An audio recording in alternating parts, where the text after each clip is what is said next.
Mike has always been a menace to the fitness world, being a pretty man with chiseled abs and nice height. He has all the features to attract women both young and old. Because of this, he has had sex with almost all the ladies in a previous gym he worked at in Enugu. There were murmurs of some ladies planning to take revenge on him because of the leaked gossip of him having multiple affairs with almost all the women in the gym. Because of this, he left Enugu to start afresh in a new state in the south of Nigeria. But before he moved, he had a talk with his friend about the particular state that would be okay for him to move. "You know I love girls with big bunda," Mike said, smiling as they jog very early in the morning. "I know, bro, but you have to be careful, oh. Women are scorned if you betray them," Henry replied to him. For Mike, in these situations, it is all fun and games. He just wants to sleep with anything in a skirt, especially ladies with big behind. Between Port Harcourt, Calabar and Uyo, which city do you think is the best for me to move in? Mike asked Henry. "For me, I believe Calabar is the best city. I hear the ladies over there are champions when it comes to mathematics," Henry replied again. Both of them laughed. "If those girls catch you, now you go run," Henry added. They both laughed again as they keep jogging. "Alright, then Calabar it is," Mike replied. They both laughed and jogged home. He connected with a real estate agent to get a 2-bedroom apartment at Nelson Mandela Street because from his research, the streets were inside the main metropolis. From all indications, there will be proximity to the nearest gym, market and hotels. He carefully planned his positioning to be able to start counting his victims. The move to the new city was smooth. It took him almost a week to set up his apartment to perfection. He made it look cozy. He also installed a solar inverter to make sure there is electricity 24/7. The next week, he located a nearby gym in a hotel to pitch his business. It is very simple. He has a social media page where he gets high-profile clients. Then he uses the gym as a base of operations. He charges his clients based on training and nutrition, and because he uses the gym as operation base, he pays the management of the gym commissions every month for letting him take clients in their gym. This is literally his work, so he got to pitch in 4 different gyms around town and got job in 3 places. Then he started making videos on proper workout and meal plan for potential clients. And before the week runs out, he had tons of messages, and then he started inviting them to the nearest gym to be able to get them to pay for their monthly subscriptions and book training sessions. Annie was the first client he had to deal with in Calabar. She came off so desperate to him. She had no problem paying for sessions, including body massages. This was introduced by Mark during one of their training sessions. "You know, ma, I also offer deep tissue massage if you want," Mike said to Annie after 5th round of squatting. Annie is a 45-year-old woman whose husband resides abroad and comes back during festive seasons, which means most of the time she is sex-starved. When Mike mentioned the deep tissue massage, for her, it sounded like the perfect opportunity to get her mind blown by a younger man. "How much is it?" Annie asked. "Depends on how often you want it," Mike replied. "How about every time we have our training sessions?" Annie replied again. That's a good idea, ma. Don't worry, I will add it to the invoice at the end of the month, Mike replied. They had several multiple training sessions the upper month, and during those times, there was a happy ending. This pattern saw him sleeping with lots of ladies, both from the gym and from the online space. He did this pattern with Annie, Trisha, Imabong, Ini, Belinda, Tope, Cynthia, Peace, Brenda, Annie, Khadija, Veronica, and lots more. The deep tissue massage he offers arouses the women.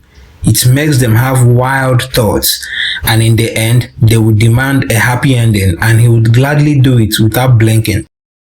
Things were moving so well for Mike. He got loads of clients, and eventually, after training about 30 women, he bought himself a new car, a Mercedes-Benz GLE 450. It was a fun moment for him. Him whoring his body has finally paid off. There was a party with some of his friends. He is now the man. Mike now charges premium for home sessions. He has a car now, and he has now upgraded to premium level. The pattern of things went on for 2 years, no scandals and no repercussions. Mike, as a young man, wanted another adventure. People guessed he was not tired of having multiple women, which can accumulate bad energy for him. He doesn't believe in these things. When he discussed with some of his friends on some of their timeouts in a bar, he would tell them how each woman sounded, the freaks and the ones that smells, and also the ones he used protection on. Does that mean you had sex with some of them unprotected? Anjorin asked him. Yes, Mike replied. Do you realize you're putting yourself at risk? Anjorin asked him again. Don't worry yourself, bro. Those ladies are very clean, Mike replied. Baba, take am easy o. HIV is real o. Infection is real o. Henry added. They all drank and went home. The next morning, when he got to the gym for his own personal training, he saw a new face. This lady looked like a goddess, very thick body, light-skinned, and nice curly hairs. She was training with another personal trainer and did not mind looking at Mike. Mike was shocked that such beauty existed. He could not train properly. He took turns to take a glance at her banging body and shake his head in awe. When she drove home, Mike took the opportunity to talk to the other trainer to see how he could have her enroll to his own program. Abeg, what do you mean you want her as your client? The other trainer asked furiously. Calm down, my guy. I'll give you ₦1,000,000 if you make it happen, Mike replied, offering a whooping sum of 1 million to the trainer. Are you sure about this? The trainer asked again. Yes, of course. I'll transfer 500k to you right now. Then once you get her to enroll with me, I'll complete the money, Mike replied again. The trainer was shocked. The money is more important to him than whatever Mike wanted with the lady. So he went ahead and gave him his account number. Mike transferred 500,000 naira to him immediately. Oyana, I go call her this night and tell her say the best person to get her body to be the way she wants is you, and I will convince her to enroll with you tomorrow morning, the trainer said again. When Mike got home, he was perplexed. This is the type of African body structure he loves. He could daydream of stripping her clothes off and doing lots of freaky stuff to her. He prepared some food in his kitchen, had his meal, took his bath, and went to sleep. The next morning, as he woke up, he got a call from the woman. Her name was Stephanie. She sounded like an angel.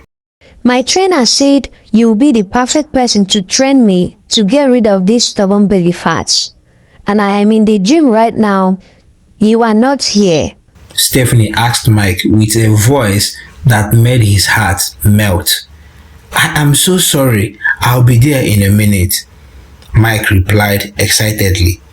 He jumped up from the bed and went to bathe. He flossed his teeth, scraped his tongue. He also used an alcoholic mouthwash to make his breath smell nice. He then proceeded to use a facial cleanser after bathing to make his face radiant. All this because of a woman. The training went well as he focused on abdominals for her stomach. Mike could not get enough of Stephanie as he watches her body while she trains. After the training session, she was exhausted, breathing heavily. Mike decided to use the opportunity to introduce the pattern.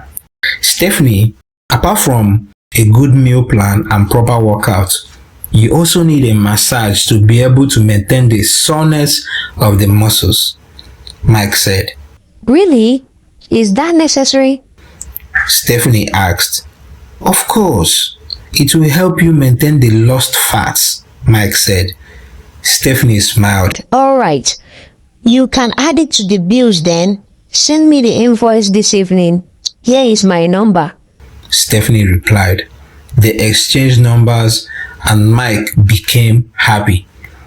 He has now started looking forward to the first massage session. He would be so sensual that she would have no other option than allow him to hit. The upper week, Stephanie called for a premium training and massage session and she demanded it to be done at her house. Mike got ready. He drank some aphrodisiac and drove out. It went as expected. The deep tissue massage always worked as usual. It went on for hours, and when Stephanie could not hold it again, she succumbed and they both had the best sex of their lives. Mike could not be prouder. He gisted his friend about it and they were in awe as they looked at the pictures of Stephanie from his phone. Guy, you did it!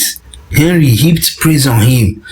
Omo, and Jorin was shocked as he kept shouting Omo.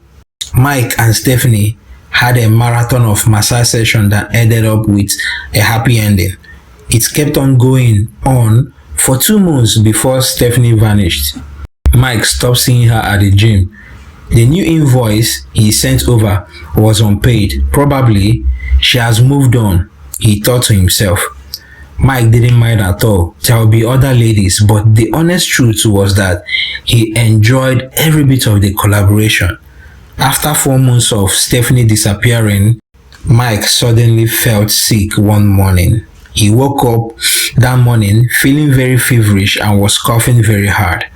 Malaria, beg, leave me, oh, he said to himself. He just drove to the nearby pharmacy and purchased some anti-malaria medication. He came home and took some. He decided to push the gym appointment on his schedule to next week so that he can get better.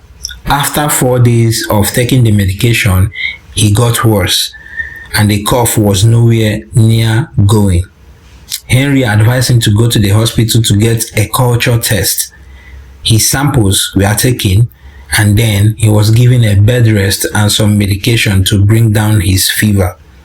After 2 days of staying at home, he got a call from the doctor to come to the office for the test results. Are you married, Mr. Michael? The doctor asked. No, doctor, I am single, Mike answered. Do you have an active sex life? The doctor asked again.